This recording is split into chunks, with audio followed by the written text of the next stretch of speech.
Here we are. Today we're here to provide an update on what our administration, working with the Adams administration, has been doing to ensure responsible gun ownership, as well as protecting New Yorkers from gun violence. And I wish this wasn't a topic we needed to talk about today. Had there not been a decision by the Supreme Court at the end of June, we would not be having this conversation. But the reality is that we're in the middle of a national gun violence crisis. It's claimed the lives of too many Americans, too many New Yorkers, and has inflicted trauma on communities all across our state. And I'm not just talking about New York City. I've been to our upstate cities and visiting them, and also dealing with the specter of what's going on in our smaller communities as well. So the pain has touched everyone. There's no one immune from the pain of gun violence, whether it's the day-to-day gun violence that plagues cities, plagues individuals, families, from here to Rochester, Syracuse, Buffalo, or the mass shooting that occurred in Buffalo on May 14th, when an 18-year-old with nothing but pure hate in his heart took the lives of 10 black New Yorkers who were doing nothing more than shopping in a grocery store 10 minutes from where I live in the city of Buffalo. So that tragedy was still raw, a lot of heartbreak, a lot of anger, a lot of uncertainty.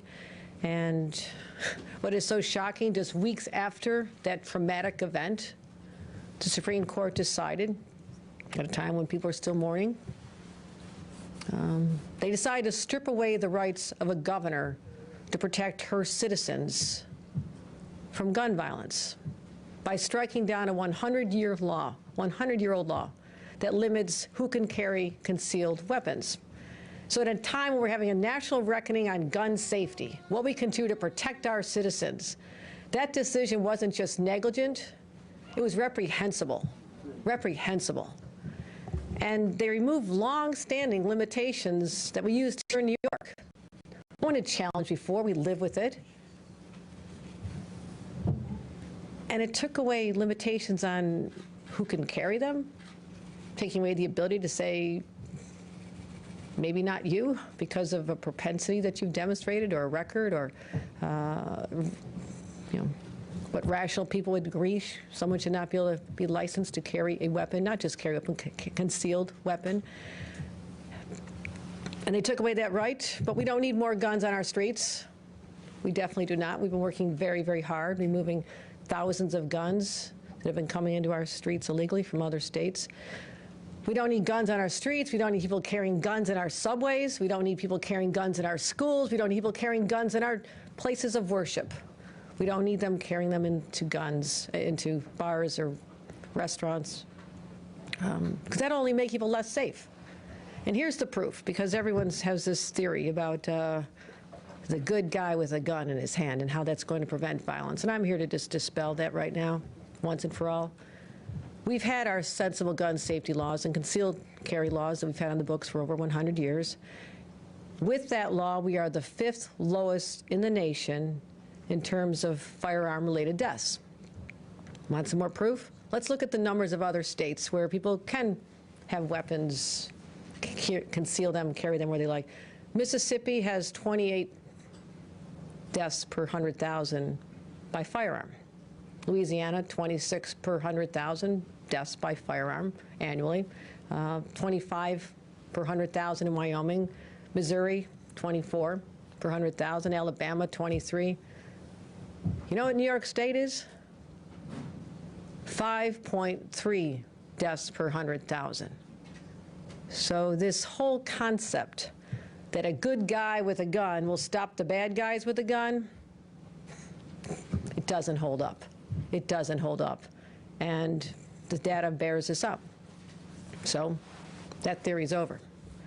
Yet the Supreme Court, with all this data, with all this knowledge, with a law that was working just fine in our state, decided to take us backwards, possibly opening the door to more tragedies when people can carry guns concealed. Makes it harder for law enforcement. I'm sure you'll hear about the challenges that this has created now for our law enforcement community. But we're not deterred. We didn't back down. We stood up and fought back. And as governor, my #1 responsibility is keeping New Yorkers safe. That's why when it came down to the Supreme Court decision, we were ready for it. We knew this case was on the docket since last fall. We work with legal experts from all over the country. I mentioned the Gifford Center, Everytown, New Yorkers Against Gun Violence.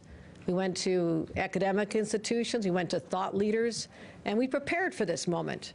And what I had to do in the aftermath of that decision, even though the legislature was done for the session this year, due back in January, I said, got to call you back.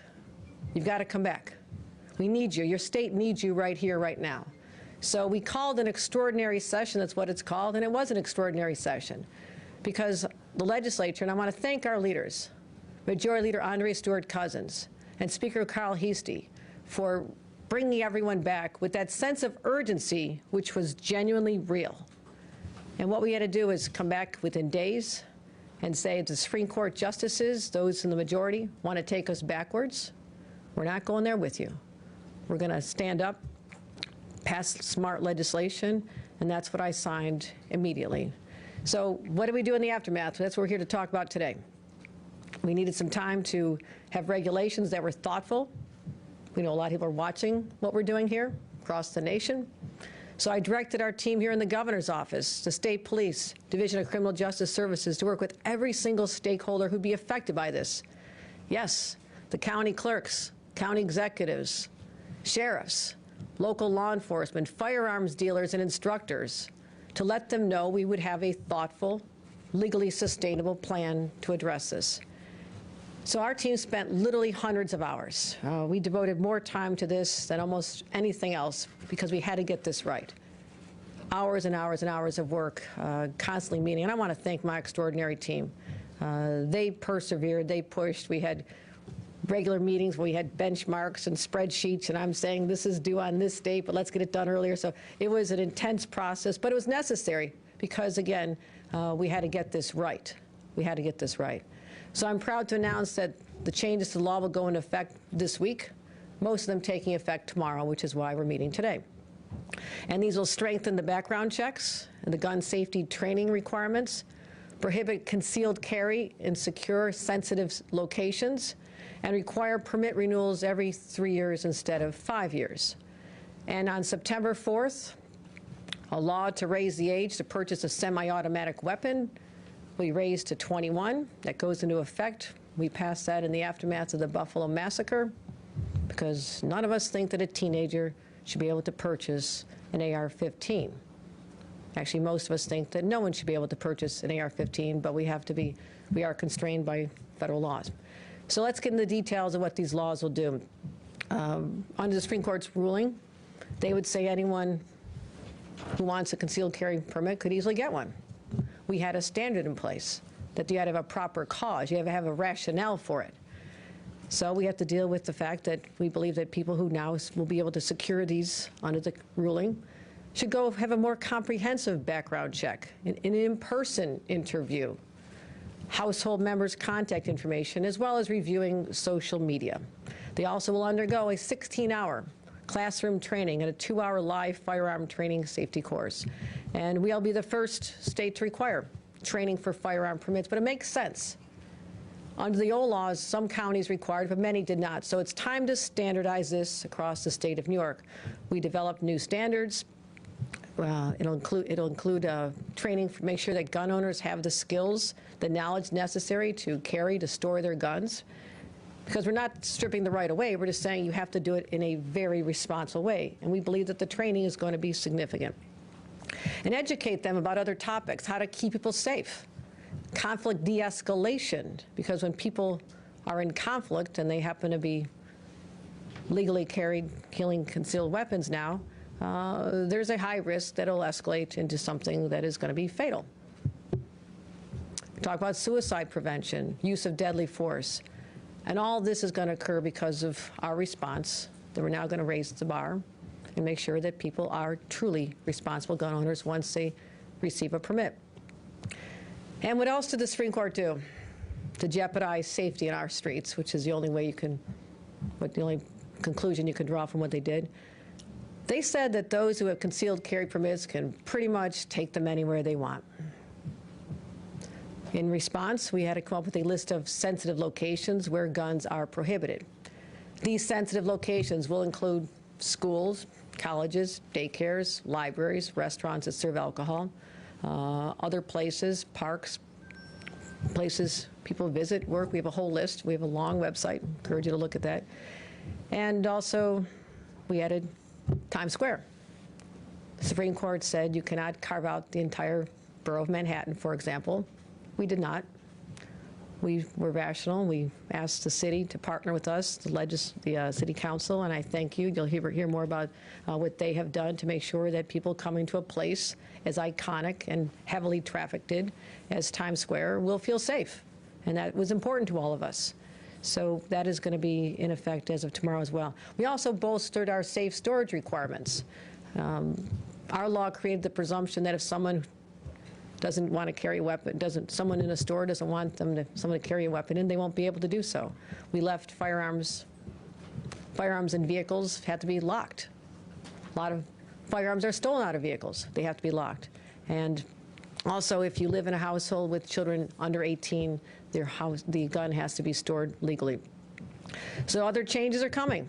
As I mentioned, 18-year-olds not being able to purchase assault weapons, that's good. We're making sure that information is out there. And I want to make sure that there's a public education campaign so that people who do legally possess this now under the Supreme Court ruling will understand that there are rules of the road that you must follow. And law enforcement will be making sure that you do follow these. That is what we're doing here in the state of New York to make sure that people are safe. So I want to thank everyone who is involved in this. And I'm going to play a video in a couple minutes that shows all the rules that we had to be thoughtful about. We had to make sure that there's frequently asked questions section so you can reference them. And we're going to continue making sure that as a result of the Supreme Court decision, that we'll fight back. We'll make sure that New Yorkers are safe. But it's not just enough to have the strongest gun laws in the nation. We also had to double down on other solutions that we know make sense. That's why in our budget, we have an historic $227 million investment in gun violence prevention. It is far better to prevent the crimes, giving alternatives to young people, trying to have safe streets, investing in our law enforcement so they have the tools they need, which we believe is an important priority. So we've tripled the amount of money that have been allocated in the past for these purposes. We also expanded our red flag laws. We talked about this. The red flag law, common sense, opposed by many, which is shocking to me. But all it does is say when you see the signs, the dots are there waiting to be connected.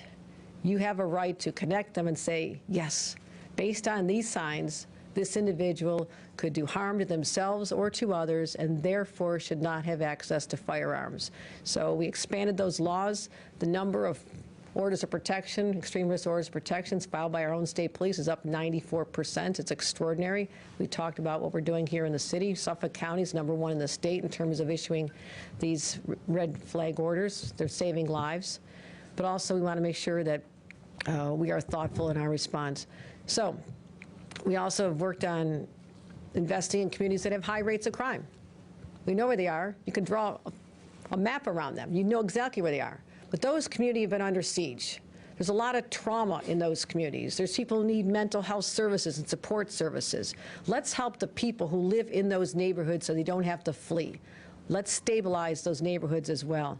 Also, we're reporting, as a result of getting guns off the streets, there are substantial decreases in the homicide rate in this state. That is progress. My concern is, with the change in Supreme Court law, we want to make sure that they continue to decline. That's why these changes were so necessary. So this real progress has been made. We'll never stand here and say the job is done, but I want New Yorkers to know that we'll always stand up, protect their lives, their livelihoods, their families, their neighborhoods, because that's our responsibility. It's one I take very seriously, one the mayor takes very seriously. So that's what we're laser focused on. So all of us are tired of reading the headlines. It has to stop. We have to protect our citizens. And I can guarantee you a full-on, all-the-above approach, working with partners where relationships did not exist before, bringing in our federal partners, state, local. We're doing it all over the state of New York and making real progress. So we're not just talking about wanting these changes to happen, we're making them happen right here. So with that, I want to thank, again, our extraordinary team. I'm so impressed with what you brought to this unbelievable effort here to try and undo the harm done by the Supreme Court of the United States to the people of the state of New York and other states. And we're not giving up the fight. This is too important. So what I'd like you to do is see our quick public service announcements so people who are in search of a concealed carry permit know that there are rules to follow and make sure that they do it responsibly. So with that. For more than 100 years, New York's gun laws have kept our communities safe. This year, the Supreme Court struck down those laws, putting lives at risk. But we fought back. New York passed common sense restrictions to keep guns out of our schools, restaurants, hospitals, and entertainment venues. Starting September 1st, it is a crime to bring a gun to these and other places where we pursue life, liberty, and happiness. Learn more about New York's strengthened gun laws and how we are protecting New Yorkers at gunsafety.ny.gov. In addition to our public safety campaign, you'll be seeing announcements everywhere, but also identifying specific locations such as parks and others where the guns are not allowed. And an important part of that was Times Square. And again, I want to applaud the city for working so closely with us, but also taking on the responsibility of identifying the parameters, getting the message out there. And again, that's what a real partner does. We support each other. And with that, I'd like to bring up the Mayor of the City of New York, Mayor Eric Adams. Thank you.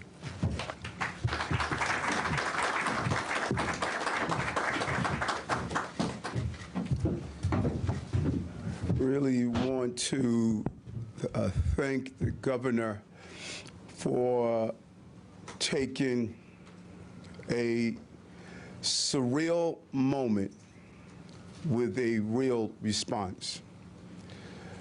I never thought from the days of watching cowboy movies as a child of leave your gun at the door would become a reality in the state of New York. And it was a challenging time when we saw the Bruen decision handed down.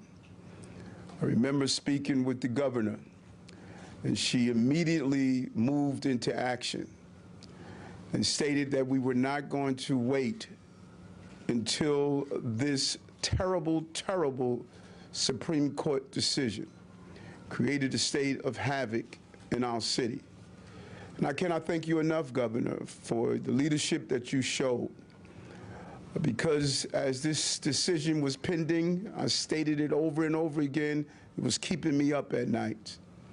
I know the reality of having 475,000 people in Times Square in any given time. And any given time, that decision stated to them that they can carry a firearm. And to those with this insidious belief that you could have public safety with quick draw, who can draw their firearm the fastest, that is just not a reality. And the commissioner and I, we are committed not only to continue the success of removing over 4,700 guns off our streets that were illegally carried, but to pivot and shift as we face this new reality. And we could not have brought together a better team of people who are committed to the prerequisite to our cities and state prosperity, and that's public safety and justice. And I want to thank our speaker, Speaker Adams, for her role as we now move to the implementations on many parts of the law in the city area. We need her more than ever now. Her steady hand and leadership is going to allow us to continue to pivot here in the city of New York, where 8.8 million people are dependent on our response to this decision that was handed down by the Supreme Court. And the numbers are horrific that the governor just stated.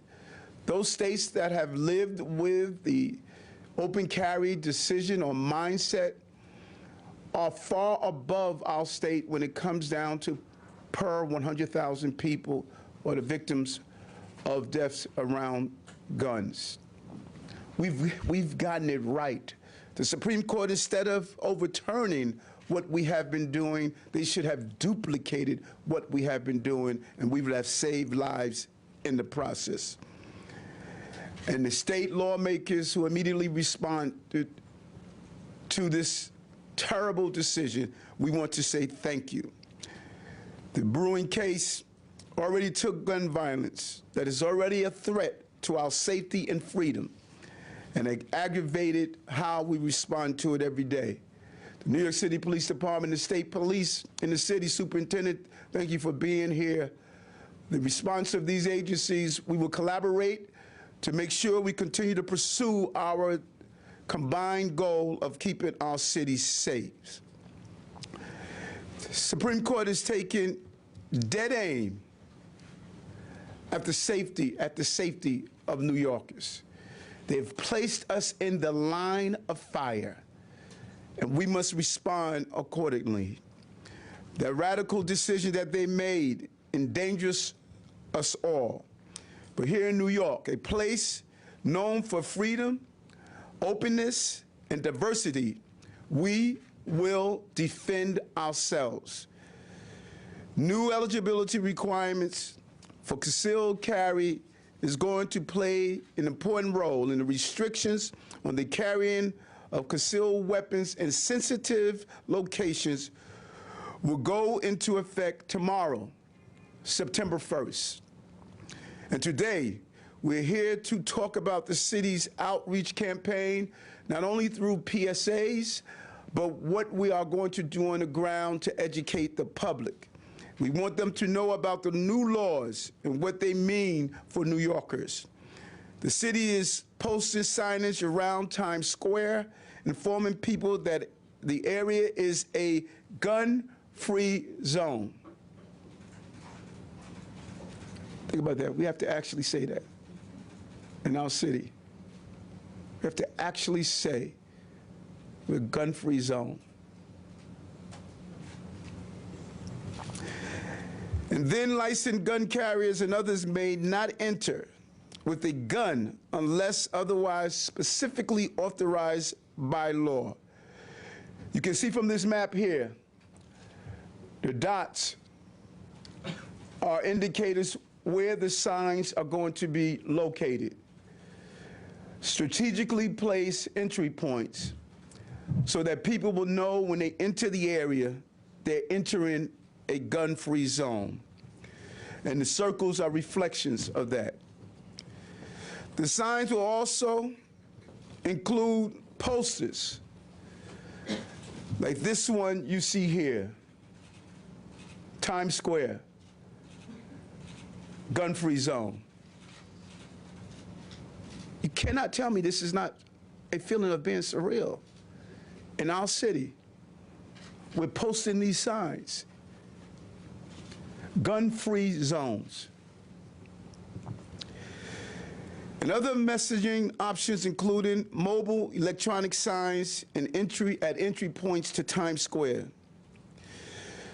As a mayor and a former police officer that actually patrolled in some of those communities, I want every New Yorker and those visiting our city to be aware of these laws and to respect them. The Supreme Court's decision have opened an additional river feeding the sea of gun violence. But we're going to continue to use our laws to dam the rivers over and over again. We're fighting the flow of illegal weapons coming into New York City and prosecuting those who sell them illegally. Using the power of our legal system to challenge the online retailers who illegally sold and are continuing to sell ghost guns to customers in New York, we're going after them. And working closely with state and federal authorities to prosecute gun crimes, close loopholes, and shut down the iron pipeline. We will not allow the men and women of the New York City Police Department to be subjected to further danger, making their already difficult jobs even more harrowing. And this is something the Commissioner and I are committed to and will stay focused on. and we will not allow a city of tolerance and freedom to become an armed camp of fear and distrust.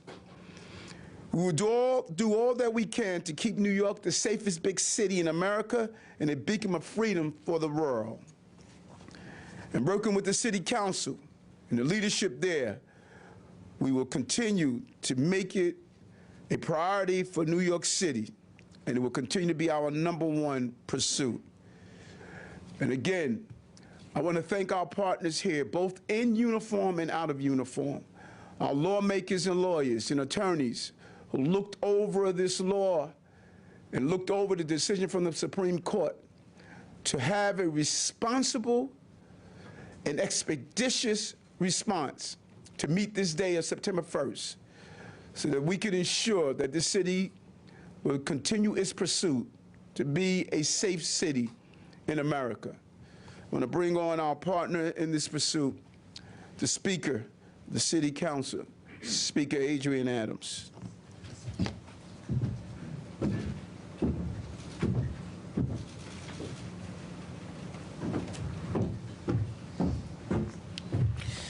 Thank you very much, Mayor Adams. Good morning. Thank you, Governor Hochul. Thank you, Mayor Adams. Thank you, Police Commissioner Sewell, for your focus, your attention and partnership on this very important issue that impacts the safety of all New Yorkers.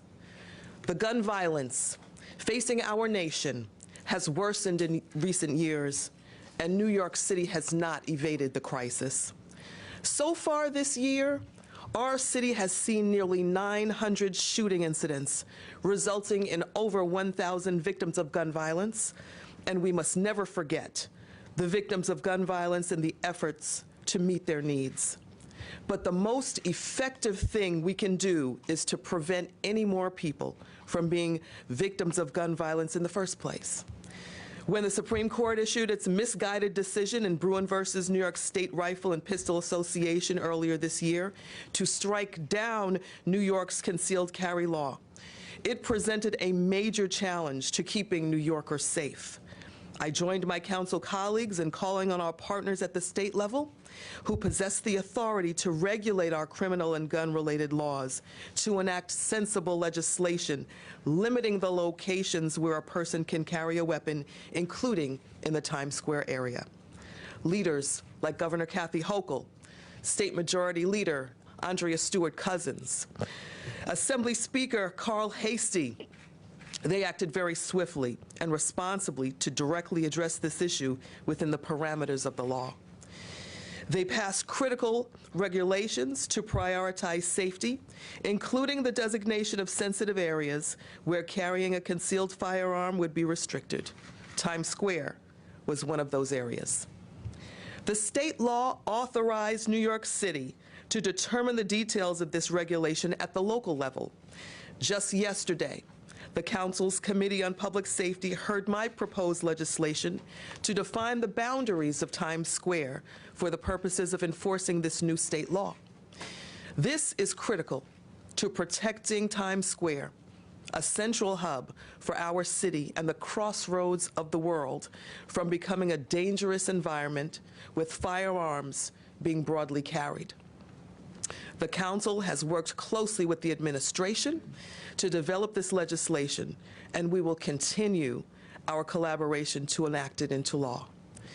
With the state law set to take effect tomorrow, we have also been working with the administration to implement emergency administrative rules by the NYPD to designate and implement the Times Square sensitive area as soon as the state law goes into effect.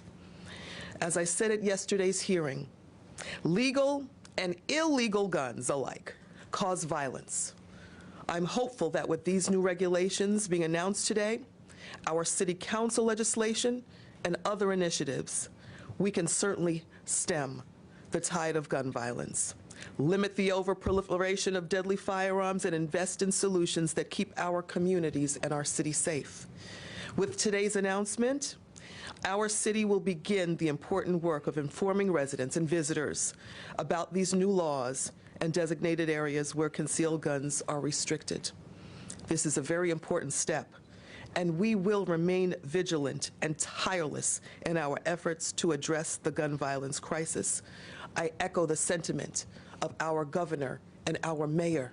This is a surreal moment that we are in as New Yorkers. The United States Supreme Court has indeed taken us backwards. But we as New Yorkers and leaders in this city and state will continue to the best of our ability to keep our citizens safe and to keep any madness from proliferation onto the boundaries, streets, homes, lifestyles of our citizens of New York. Thank you very much, and it is my esteemed pleasure to introduce our police commissioner, Commissioner Keishant Sewell.